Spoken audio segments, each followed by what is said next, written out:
Na, štai ir praūžė prezidento rinkimai, o rezultatai labai įdomus, ypatingai tas, kas ten už tų dviejų praėjusių į antrą turą kandidatų ribos. Tai toksai gal pirmas aspektas, apie kurį norėčiau pakalbėti, tai kad sisteminiai kandidatai vis dar išsilaikė valdžioje. Vadinasi, gera naujiena, dar turėsiu apie ką kurti turinį. Na, antras toks dalykas, kad nors antisisteminiai kandidatai liko už borto, tačiau džiugina bendrai sudėjus visas jų palaikytojų skaičius, visas procentas gyventojų, kurie juos palaikė, kas būtų maždaug, 30-32 procentai, turbūt dar darbiečius gali prie to pridėti.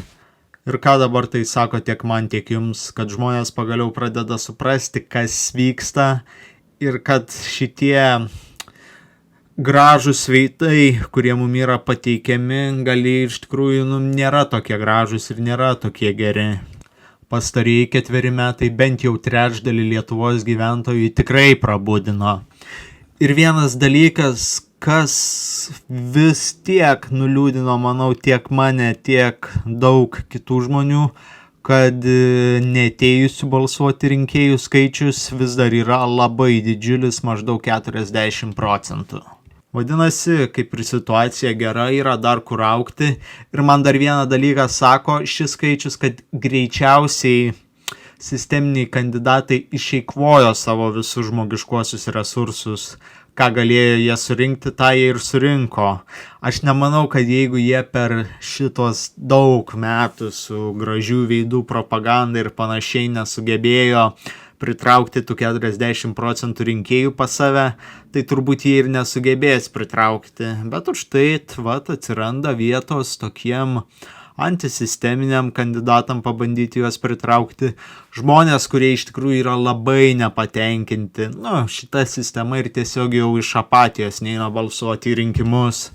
Tai turbūt tiek ir norėjau pasakyti apie šią situaciją. Aš manau, kad šitas toksai pasisakymas jis nelabai skiriasi nuo daugelio kitų, bet bent jau man tam tikra prasme, jeigu prieš 5 metus man būtų sakę, kad ateis laikas, kai tokie rezultatai, kai trečdalis žmonių balsuos už antisisteminius kandidatus, aš tiesiog nebūčiau galėjęs patikėti tada. Sisteminiai kandidatai irgi tikrai pamatė, kas vyko šiuose rinkimuose, todėl verta tam tikrą prasme tikėtis, kad jie šiek tiek sumažins savo retoriką ir biškį adekvačiau elgsis.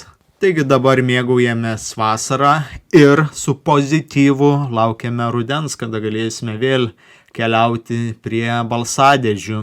Na, o aš aišku turbūt dirbsiu, pabandysiu pakurti vieną kitą video ir dabar jums pasakysiu, kad turiu tokį, saldų video apie konservatorius, tokį ruošiu apie visas jų nuodėmes, todėl paspaudžiame like ir prenumeruoti ir susitiksime, manau, labai greitai.